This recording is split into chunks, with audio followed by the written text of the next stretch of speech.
This neighborhood in America isn't supposed to exist because a very powerful organization dominated the city in the 1920s. Their number one mission: to brutally erase the most important black neighborhood in America from the map.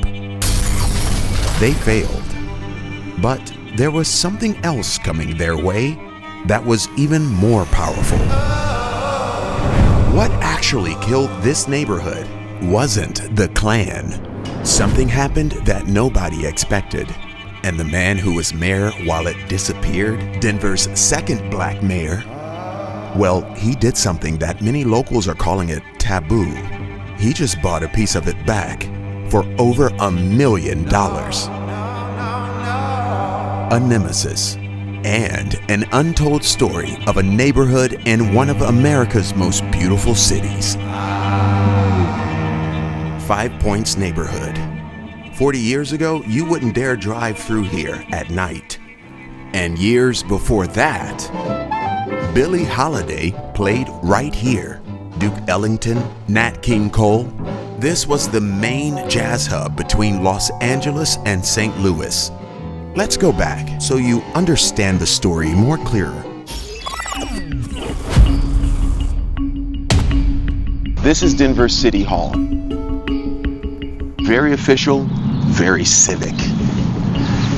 And here's the thing about civic power. So in the 1920s, the men who ran the government and the men who sat in the seats of power right here were card-carrying members of the Ku Klux Klan. Yeah, the governor, Klan. The mayor, Klan.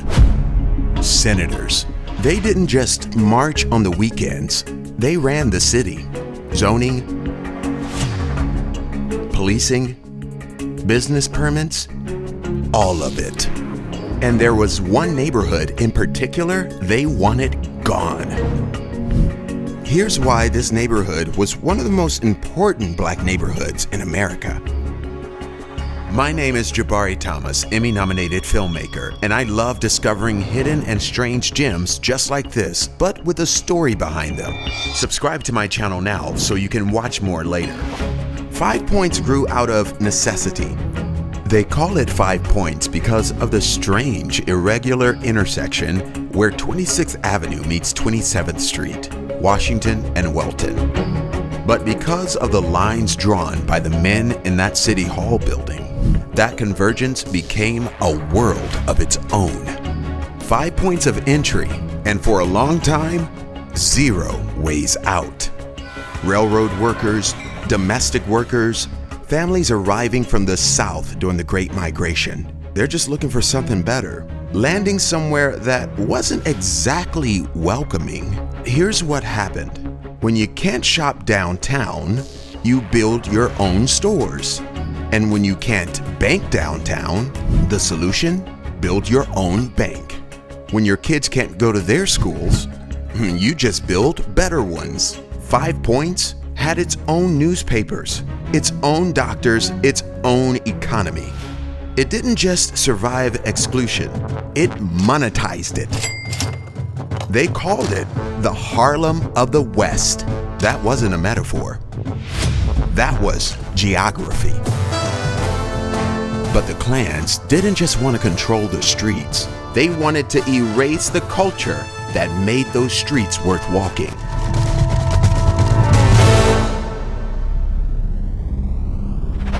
Remember just a few years before this place hit its stride.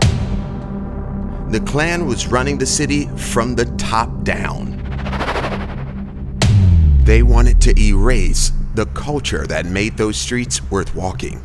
So they set a trap and an impossible escape. And yet, 5 Points did the one thing it wasn't allowed to do. It survived. So the Klan pushed even harder. The KKK didn't just use hoods, they used ledgers. They pushed a strategy called TWK, Trade with Klansmen.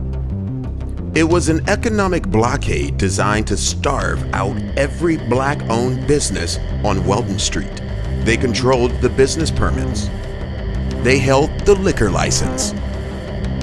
They used the city's first zoning laws to draw a financial fence, ensuring that no bank would ever lend a dime to anyone inside.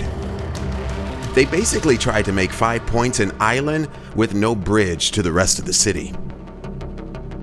When black families tried to move just a few blocks outside of 5 Points, like City Park West, they were met with explosives, and drive-by attacks were used to intimidate families, testing the edges of the neighborhood's fuzzy boundaries. Even when black residents reported threats or attacks, the Klan controlled the police, remember? So they often provided no protection or simply claimed there was just nothing to investigate, basically given the green light for violence. Voters were intimidated on their way to the polls. They wanted 5 Points gone, not burned, just starved out. But here's the thing when it comes to black culture. Resilience is in our DNA. Because after all the tricks the white supremacists tried to pull, it didn't work. The neighborhood had its own infrastructure, its own loyalty. It's kind of like a finger trap. The more pressure applied from the outside, the tighter the community held. The Klan failed, but something else didn't. In the 1930s and 40s, 5 Points wasn't just surviving, it threw a party. In those days, if you were celebrities like Billie Holiday, Ella Fitzgerald, Duke Ellington, or Nat King Cole, you could perform at the white venues downtown, no problem. Business is business. All right, so check this out. This is the Rossonian, and if you've never heard of this building, that's the problem. When you were performing downtown, and as big as a celebrity as you are, you couldn't just stay there or eat there or even exist there after the show. So you'd come here, then you'd go downtown, which is behind me, and then you come back here to perform all night long. But this time, in front of people who actually wanted to listen to your music. Segregation accidentally created the greatest jazz club between St. Louis and Los Angeles. Nobody planned that. It just happened. But history has a sick sense of irony, because the ultimate weapon that finally broke this community didn't come from a place of hate. It was wrapped around the promise of freedom. By now, decades have passed, and by 1950, the men in the hoods had lost the war for the city. 5 Points had won. But as far as this neighborhood is concerned, little did they know, victory came, but with a heavy price tag, and nobody knew how to pay it. The walls were coming down. But how is this possible? They defeated an army. Okay, so here's the part I don't understand. The Klan had 30,000 members in this city. They were in charge. They had every institutional tool available. And guess what? They still couldn't kill this neighborhood. If violence couldn't hollow out this neighborhood, then what did? There was a law that was about to be passed, and nobody saw it coming. It was the Civil Rights Act. So when Black Denver residents could eat at any restaurant, they could shop at any store, they could live on any block, they just left. I mean, why would you stay if you could move to literally any neighborhood, right? Now, before we get to the real shady part, there's something that you have to understand. The problem is, 5 Points existed because segregation created it. Forced economy, forced community, forced brilliance. So the moment those walls came down, so did all of this. So by the 60s, Welton Street was emptying. The streetcar was gone, and that's when the system did something worse than trying to erase a culture. They appraised it, and they decided it was worthless. The customers had moved on. The Rossonian hung on as long as it could. How does a cultural fortress, the home of legends, get reduced to a number that wouldn't even buy you an electric car today? The answer isn't a tragedy of history, it's a tragedy of math.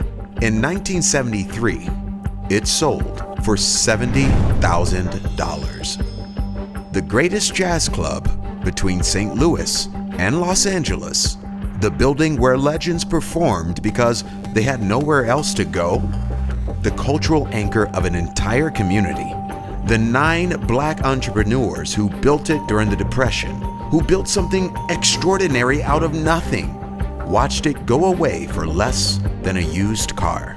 The Klan didn't win, but they didn't have to. Now, this is where the story twists.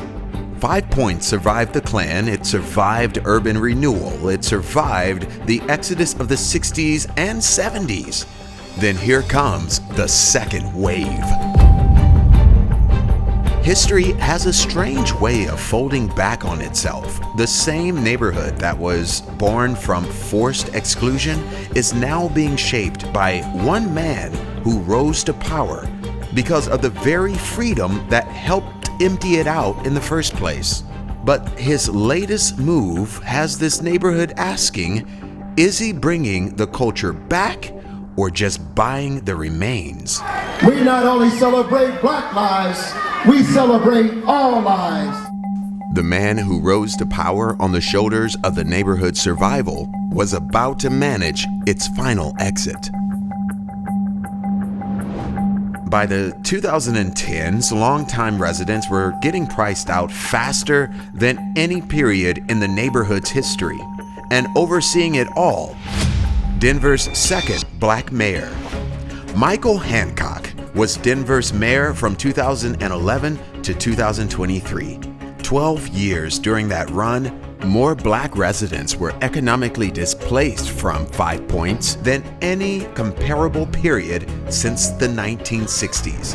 Rents tripled, long-standing businesses closed, the community that had survived everything else couldn't survive the market. In April 2026, Michael Hancock purchased a building in 5 Points, a neighborhood that he grew up in, for $1.4 million. The community's reaction? Thank you for standing up for humanity. Thank you for standing up for peace and justice. Well, let's just say complicated. Black residents in Denver have a polarized view of former Mayor Hancock. Many historic communities actually praise him as a champion of racial justice and a visible symbol of black leadership who fought for a seat at the table. So let me explain, though, why the reactions are mixed. And one thing I've never done is turn my back on this community. So let me explain why there may be some mixed reactions. He governed the city for 12 years.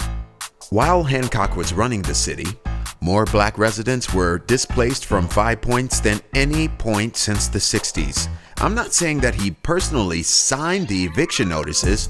I'm saying that the market he managed did the work for him.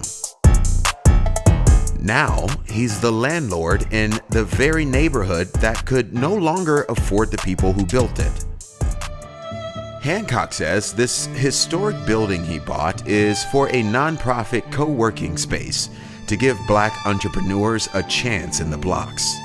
But the story going around these blocks, the people who are living in the condos next door and in this neighborhood, well, they don't look like the people who built 5 Points, if you know what I mean. And you see, this is why it's so complicated. Was this redemption or just real estate? Well, that depends on who you ask. Let me know what you think in the comment section. Okay, so this is the building here. $1.4 million. So what's the future like for 5 Points? I mean, the bones are still there. The Rossonian is being renovated again. They're turning it into a hotel and a basement jazz club. They're trying to bring the music back here. But after decades of promises and half-baked constructions, the locals are just waiting to see if they're building a living room for the community or just amenities for the new arrivals. I mean, look around. Out of nearly 100,000 historic landmarks preserved in America, just a little 2% tell the Black experience. We're taught to let our landmarks turn into parking lots, while the estates of the men who ran City Hall are preserved forever in marble. But maybe that's the real secret of 5 Points. The Ku Klux Klan spent an entire decade with 30,000 members trying to write this block out of existence. They failed. The developers tried. The market tried. Even the people we trusted to protect it managed the market that displaced it. But the bones are still here. Because Black history isn't found in a city ledger, and it doesn't wait for a preservation plaque. Our resilience is structural. And let me tell you, we have survived the absolute worst of the human experience. And we still come out of the flames without the smell of smoke on our clothes. The building is still standing. The hustle continues. And so do I. To my next adventure. As we mark the 250 years of this nation's history, we look back not just at the founding documents, but at the front line of those who defended this neighborhood. Our more perfect union isn't built in the halls of power, it is built in the streets by the people who refuse to let their history disappear. I dedicate this film to the generations of Black families who have held the line in 5 Points and beyond. We are the architects of our own future.